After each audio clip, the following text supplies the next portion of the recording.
Hey, welcome back to 2DG. We got another episode of Trash Talk that we're going to bring to you. What do we have today on Trash Talk? Unfortunately, we have Keystone Light. And the mountains are blue because it's cold. It's real cold. So, with the Blue Mountains, am I to assume that's a Coors product? Yes. Yes, it is. On the can it does say Coors Brewing Company, Golden, Colorado. Golden, Colorado. Yes. Mm-hmm. Well, I did not know that. I don't tend to look at Keystone Light. Yeah, I can honestly say, never had this. Hey, but it's a big 24 with a wide mouth. Because that's the only kind of container that I could find it in. Let's get it open. Yeah, let's go ahead and open that thing up. So let's see how that big wide mouth, oh look at that. Look at that. I've had lemonade darker than that. So I know that you drank a lot of bad beer as an adolescent. Have you ever had Keystone Light? Absolutely. And what are your fond memories? There aren't any of those. I believe my cousin drank this for quite a while. It looks like what it's supposed to, I guess. Pale, I know we said this yellow. about our last beer for Trash Talk, Mickey's. This is lighter than Mickey's. Oh, absolutely. This looks like watered down Mickey's. Yeah. And it's got one of those generic looking heads on it. It's really, really loose bubbles. Super high carbonation. Yeah. Like a Coke level carbonation with the amount of the bubbles that are popping and stuff. But let's get a smell. All right. Yeah, typical. Yeah. You get a little bit of the fruit ester from the fruit yeast.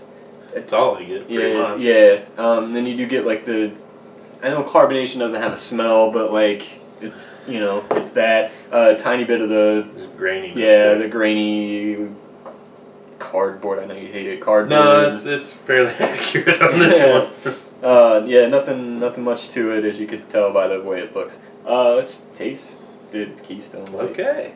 First time.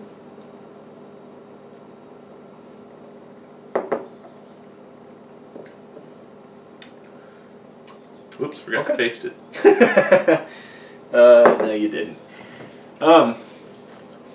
Yeah, wow. Okay, so right at the front, there's nothing. You get a little bit of those estery flavors. Towards the middle, it's cold.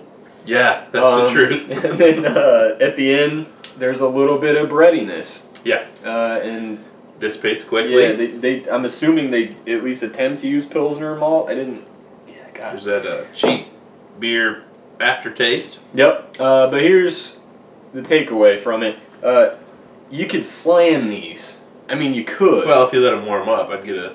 I wouldn't let them warm up. I'd rather burn my esophagus with the cold. No, it's not burning. It's that you'd get almost an icy head rush. Oh yeah, like a yeah. Yeah. I mean, this just wow. Like, we obviously we've done a couple of the Trash Talk series, and wow, like it's not awful because like there's nothing there.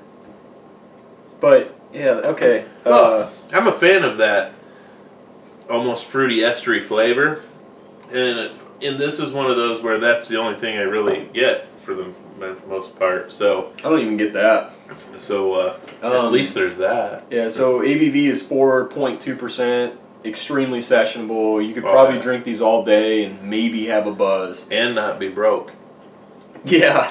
I think this cost me $2.30. I think something like that.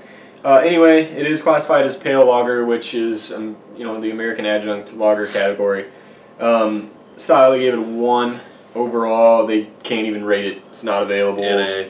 That basically, in my opinion, means there were too many zeros. Light lager, pale lager, American, whatever. What are you gonna give it? Fortunately, with Trash Talk, we've had quite a few pale lagers, and I'm able to, if nothing else, judge against those. So I'm going to give this a 2. Not a fan. Yeah. I'm not going to say I don't care for it because there's nothing there to care for. And a lot of people are gonna think we're There's a snobs or bitter whatever. yuckiness. It's just it just ain't there. One for style. I mean, like I know that I've been hard on him for the low grades on style because I'm normally up there, but I don't even know what this is supposed to be. There's nothing here. Yeah, dang. Overall, 1. I would go 0, but there's the odd chance that I'll be at a relative's house and that's what they have, and I may just have to grab one just because it's hot out and they need to. Yeah, extremely. Wash up. Yeah, to its credit, it's extremely refreshing. It is. It's light and crisp. Yeah, I mean, and that's what you expect from the category. Yeah, overall 1, easy. I feel guilty giving it 1 on the style, but God. Well, I think it's funny that the first malt liquor we did outscored this easily. Easy, yeah, it had flavor, albeit not a lot. Wow, But at least that was a full flavored beer. It wasn't a light beer. This blew me away. You were saying this is the clearest beer you've ever had. Yeah. Like I at first, like I was like, okay, but no, like, wow. This, I think I've had well water that is darker than this. Yeah. That's true. Hard water, baby. So hey. Yeah, this is Trash Talk. It's Trash Talk's what we do. Be sure to rate, comment, and subscribe. We're growing. If you like this, tell us why. I am genuinely curious to know. Other than I know, obviously it's cheap. It's economical, so, yeah, refreshing. Hey, why not? Well. If it's your beer, kudos. More power to you. It's got to be somebody's beer because they make a lot of it. Yeah, they do. 2DG. Hey, see ya.